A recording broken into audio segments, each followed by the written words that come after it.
we didn't do is spin them out because there is a lot of interdependence. And we're not going to be successful as a company if we have this focus, but still we don't leverage each other's strength. Ford is one such legacy company that needs no introduction. It has been in the automobile industry for a century, but this brand faces many problems. After CEO Jim Farle's new decision on shifting to EV vehicles, removing car dealers from the sales processes even created havoc in the company. But this time, Jim makes a major decision in the company. If that decision is not performed, then Ford Motors has to pay a hefty price for that. In this video, we are going to watch what decisions Jim took. What happens if his plans don't perform? Let's begin. Headquartered in Dearborn, Michigan, the Ford Motor Company, founded by Henry Ford in 1903, is a leading American multinational automaker. Its extensive product line includes automobiles and commercial vehicles under the Ford brand, luxury cars under the Lincoln luxury brand, as well as the Brazilian SUV manufacturer Corolla. Jim Farle and the latest problems of Ford. Jim Farle's announcement in 2021 about a strategic shift towards electrification has caused him to undo and change over a century's worth of work. He has neglected important brand qualities such as toughness, and investors are becoming concerned about the situation. Rumors are circulating about the future of Jim Farle's position at the company. However, despite his years of experience with Ford, he has faced difficulty in his new role. After nearly 2.5 years as CEO, the pressure seems to be getting to him. In February, Ford announced that it was off by about $1 billion in its pre-tax profits for 2022. Although Ford still reported adjusted pre-tax profits of $10.4 billion, Farle was not pleased. He expressed frustration, even though he should bear some responsibility for the company's performance. Farle had previously announced a monumental strategy shift towards electrification, which worried investors. As a result, some have even speculated that Farle might be fired. Let's closely examine what's happening at Ford and what it could mean for Farle and the company. Despite the challenges, there may be reasons for optimism. However, it remains to be seen whether Farle can succeed in implementing his ambitious plans for the future of Ford. During an earnings call with analysts on Thursday, Farle acknowledged that Ford has long-standing issues in its industrial system that are difficult to address. However, he suggested that the company's product strength and revenue have hidden these problems for a long time. So perhaps Farle is disappointed with himself for being unable to resolve the quality issues that plagued his predecessor. In December, he stated that it would take years for Ford to fix these problems. So Farle may be just frustrated with the slow pace of things. Alternatively, he may attempt to demonstrate to shareholders that he shares their frustration. Shortly after this, Ford suspended the Escape and F-150 Lightning production.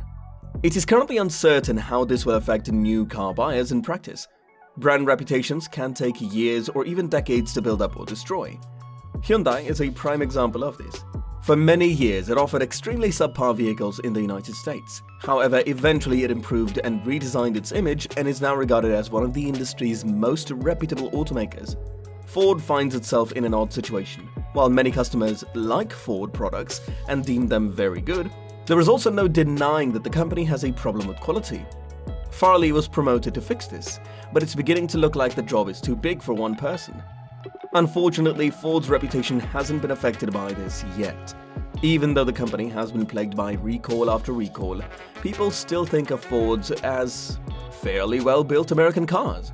However, this might change very soon. According to a recent automotive news article, Ford has been facing quality issues and has issued the most recalls in the industry for the past 2 years, as reported by the National Highway Traffic Safety Administration and NHTSA. Additionally, in late February, the battery of an F-150 Lightning caught fire during an inspection, drawing attention to Ford's quality issues. Phoebe Wall-Howard at the Detroit Free Press reported an unrelated issue that could affect up to 100 trucks already in customers' hands.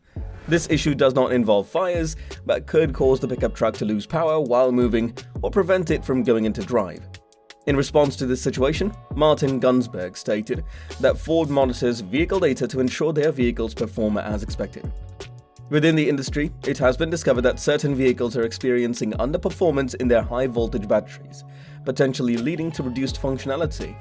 Although CNBC first reported on this matter, it is currently being treated as a customer service action and is still under investigation. In an email statement, Ford spokesman Marty Gunsberg clarified that this is not a safety recall, but a proactive measure to prevent affected vehicle customers from experiencing degraded battery performance. The company aims to evaluate field parts to address the issue. This is one of several quality issues that Ford has faced in recent years. Farle's statement that it would take years to resolve Ford's quality issues was a significant mistake. Ford is one of the world's largest and oldest automakers, and the fact that the problem will not be resolved sooner is perplexing. Another major problem that the company faces is the high cost of production.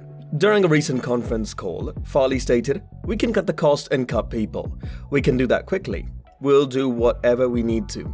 However, the reality is that if the company doesn't improve the efficiency of its engineering, supply chain, and manufacturing, the inefficiencies will continue to grow. Ford's CFO, Lawler, added that the company has a cost disadvantage of $7 billion to $8 billion compared to many of its competitors. The cost gap comprises material costs of $3 to $4 billion, $1 billion in warranty costs, and $3 billion in structural costs. Ford appears to be facing significant challenges, as evidenced by these statements, while they need to reduce material and employment costs. Accomplishing this is not straightforward. First, the company requires a complete overhaul of its legacy business operations. Rumors suggest that Ford's employees are dissatisfied with the current situation, and it's hard to blame them. Moreover, the company's organizational structure requires a complete revamp, not just cost and headcount reductions. Currently, the company has a very flawed organizational structure. During the last earnings conference call, CEO Farle acknowledged that the company's industrial system has deep-seated issues that have proven challenging to address. However, he candidly noted that the strength of Ford's products and revenue has obscured this problem for an extended period. Despite the challenges faced by the company, they are dealing with them urgently and acknowledge that its current reality is not an excuse. However, their problems could significantly delay their plans, leading to further losses. The bottom line is that by breaking his pledge from a few quarters ago, Farle has already used up his mulligan, so to speak. The CEO may risk losing his job if Ford's new structural plans for the business do not work out as expected over the next quarter. If he needs to give a long list of excuses again, it will be challenging to believe what he says, and Farle may get fired. Nevertheless, it's not all bad news for the Ford CEO, as the Ford executive chair, Bill Ford, has expressed his confidence in him. Moreover, Bill Ford has demonstrated a willingness to replace CEOs before, and the last Ford CEO with a strong track record was Alan Mulally, who held the job from 2006 to 2014. Despite the challenges faced by the company, Bill Ford has expressed his unwavering confidence in Farle, believing him to be the best person to resolve the problems they are encountering. He praised Farle as a fantastic CEO who has assembled an all-star team. Although the company is facing difficulties, Farle has had successful experiences as the CEO of Ford and has good ideas to help restore the company to its former glory. In recent months, teams have intensely scrutinized the company's direction, and updates on their findings can be expected throughout the year. Ford has attempted cost-cutting measures, but they have proven insufficient. Therefore, the CEO is now focused on implementing sustainable changes that require constant evaluation and vigilance to overcome inefficiencies and improve the company's performance. The transition to electric vehicles marks a new beginning for Ford, with the Mustang Mach-E, Ford F-150 Lightning truck, and Ford E-Transit being the first 3 EVs to hit the market. However, the process presented a significant learning curve for the company. CEO Farle admitted they were not fully prepared to enter the EV market, and mistakes were made, such as designing excessively long and heavy electrical harnesses. But the lessons learned from these mistakes will guide the development of the next cycle of EVs. Moreover, the company plans to rely more on software to enhance the features and capabilities of its vehicles and generate additional revenue from software services. Do you think Farle will be sacked due to these challenges? Let us know your thoughts in the comment section. Thank you for watching,